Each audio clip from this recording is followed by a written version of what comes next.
Okay, our last letter, Max. To Max and Phil Oz. That's us. Yeah, that's us, yeah. Recently, my girlfriend of 8 months was angry at me because I was being nasty in her nightmare. What? Her actual dream. Goodness me. Forgive me for laughing. That's not good, is it?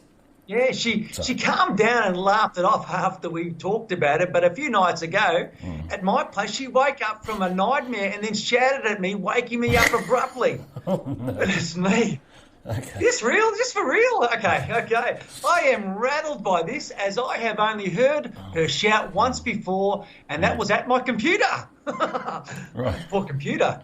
Computers have feelings too, Max. Well, when you wag your finger at them, they don't like it. I don't like it at all. No. You get zapped. You get zapped. And I'll continue on with this letter. I was and still am upset for being treated so oddly and unpleasantly.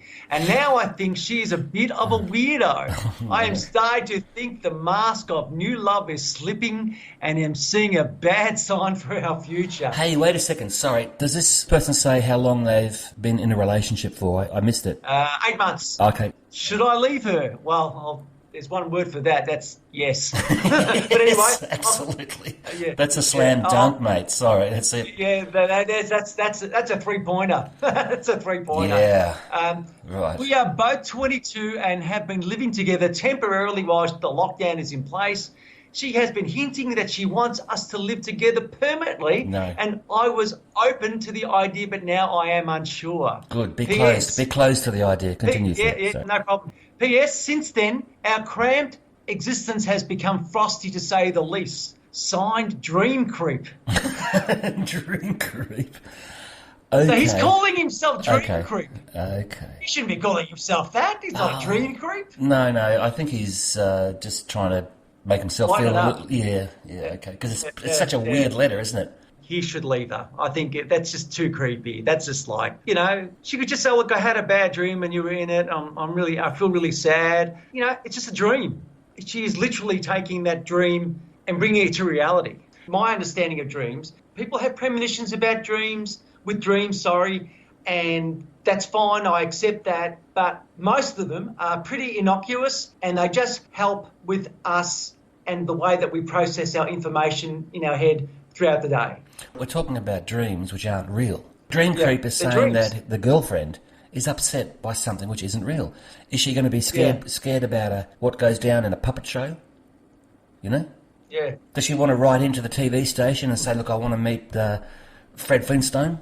No, that's right. And also, dreams are metaphors because he is treating her badly in the dream. He's horrible. I don't believe any of that metaphor stuff, but that's just me. But just hear me out. What I'm trying to say is I don't think I will. No, I'm sorry. You are waving your finger at me again. I'm waving my finger. Is it Maxwell or Maximilian? Don't know, but I've got 2 fingers waving at you.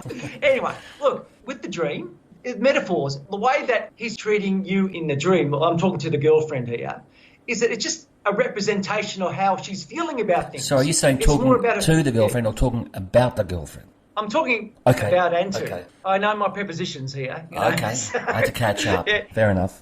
So because he's treating her badly in the dream, that doesn't necessarily mean it's a reality. It may mean how she's feeling about things. She's worried about it. It's more about her. That's what I mean by metaphor.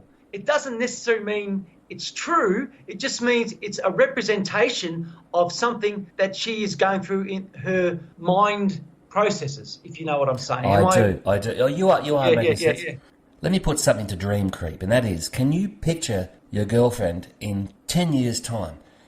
Right now she's got a problem with dreams, and, she's stirring the pot. There's a bit of drama between you, about dreams. In 10 years' time, what's it going to be about?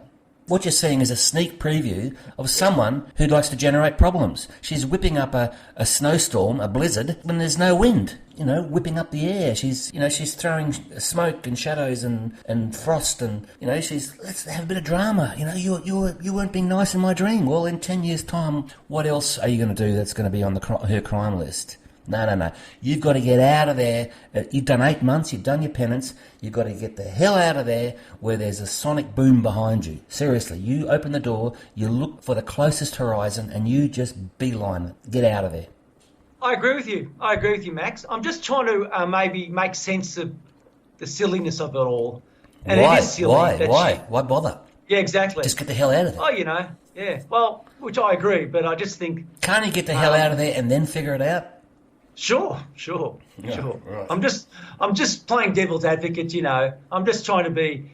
I'm just trying to think of her, and maybe she needs to see someone if she's having dreams like that. I think it's her problem. Personally, I don't think anything is going to fix that. That's just too weird. Okay, we'll leave it at that. All right. Any parting words?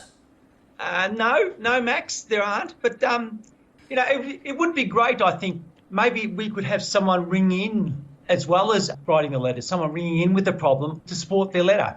That's a really good idea, and that's something we can do later on, I guess, for sure. People don't probably want their voice recognised, so that's fair enough. I get that. But some people aren't too worried about it, and if they're not, that might be something we could look at later on. Some people are very happy for everyone to know who they are, where they live. My name is Jack Benson. I live at 43 Morning Glory Circuit, and blah, blah, blah, blah, blah. They give their address and the phone number and how much they weigh, and all sorts of stuff. Political inclination. But most people will just prefer to be a little bit anonymous. Yes, fair enough. Like Jill, literally was anonymous, but we gave her the name Jill, just to kind of make it a bit more. I would love it I would love it if that really was her name, Yeah.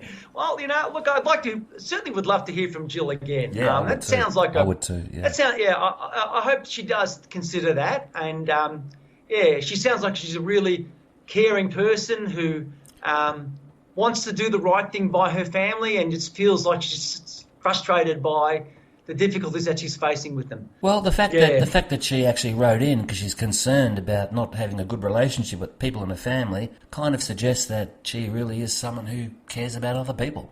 Yeah, for sure. Well, Phil, that was a great show. We hope we've helped. What do you think, Max? Yeah, well, I'm hoping too.